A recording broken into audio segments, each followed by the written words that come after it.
আসসালামু আলাইকুম। আমি কালকে রাতে জয়েন করছি। জয়েন করার পরে আপনাদের ফেসবুকে স্ট্যাটাসটা নজরে আসছে।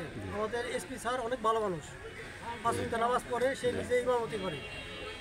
সে তখন আমাকে ফোন করে জানাইছে যে আপনি তো নতুন গেছেন, কাউকে তো চিনেন না, আপনি এই জিনিসটা মেনটেন করতে তো একটু যাই করেন বুদ্ধিমত্তা শুরু করতে হবে।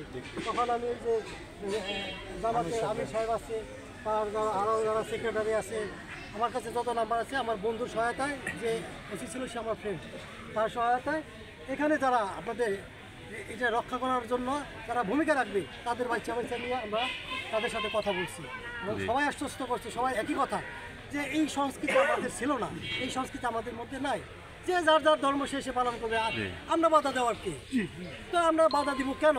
তো এই যে ভাই যে কথা বলছে, এটা তাদের উদ্দেশ্য যে কোনো একটা নাশকতা তৈরি করে দেশটাকে অস্থিতিশীল করা, কিন্তু আমরা এটার পক্ষে না।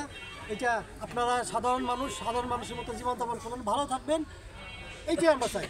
তো এই জন্য আরও যদি কারোর বলা লাগে, আরও যদি দেখেন আমি এনে 10 জন পুলিশ দিচ্ছি, 3 জন অফিসার দিচ্ছি, এর বিচার দায়িত্বে সে আছে, সার্বক্ষণিক আপনাদের তথ্য সে আমাদেরকে দিবে, আপনারা তার সহায়তা করবেন, ঠিক আছে? আমরা আপনাদের পাশে আছি, পাশে আছি, যতক্ষণ পর্যন্ত আপনাদের বিপদ আছে ততক্ষণ পর্যন্ত আপনাদের পাশে আছি, ঠিক আছে? এটা বড় কথা। আর পুলিশের তো দুর্দিন গেছে, এটা আপনারা বুঝেন, আপনারা বিভিন্ন ইউটিউবে দেখছেন, এই কষ্ট থেকে বেড়ে আসতে অনেক সময় লাগবে, ইচ্ছা করলে এটা পারবো না, আমাদের সেই জনবল সেই মনোবল দুইটাই নাই। আমি যদি মিথ্যা বলি তাহলে সেটা সঠিক হবে না। এই জন্য আমাদের একটু সময় দিতে হবে। এখন আমি আগের মতো আগে আইসা বাইরে ধরে নিয়ে গেছি, এখন 10 জনও পারে না, পরিস্থিতি আমার সেই অনুকূলে নাই। তো সেই জন্য জনগণ যখন সাপোর্ট করবে, জনগণই সহায়তা করবে। আমার কথা, আমি জনগণের পুলিশ বানা দিব, পুলিশ লাগবে কেন?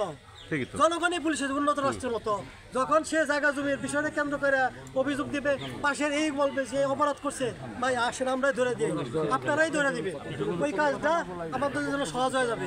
তো আমরা আপনাদের পাশে আছি, পাশে থাকবো, ঠিক আছে? আসসালামু আলাইকুম।